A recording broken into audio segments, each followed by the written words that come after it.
Well, let's start with, is it safe to say that this has been in development for 30 years?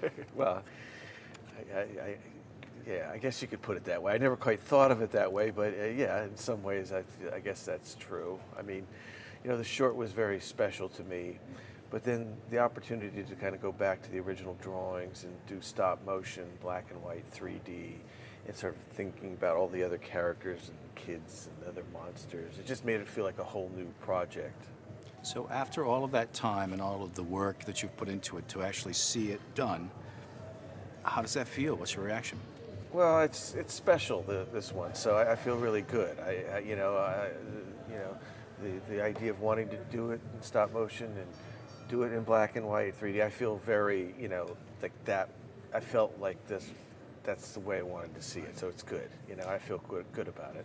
Tell me more about why it was important for you, the stop action animation and black and white. What was the creative process that settled on that? Well, I mean, black and white is important because it's something that I can't really put it into words, but I just felt it was more emotional, and it also kind of harkens back to those old movies that I grew up liking, the old horror films.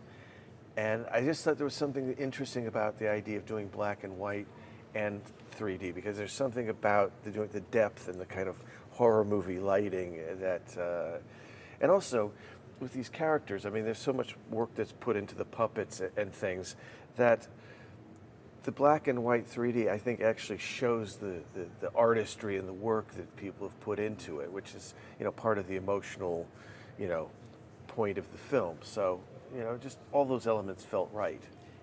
It seems like doing stop action is such a laborious process. Does it ever get to the point where it's just overwhelming? Well, not for me. For the animators, they're the ones that put in the long, because it's like, if you think about it, you're taking this character and moving it 24 frames for 1 second of animation. So, it can take an animator sometimes a week to do a shot, depending on the complexity of it. So that's the people that really were the painstaking, these people, these animators are in a dark room for 2 years, but this thing is, with all that time and hard work, there is something special about seeing an inanimate object come to life. And so, it's, you kind of just waiting and looking forward to seeing the shot come out and have it coming to life.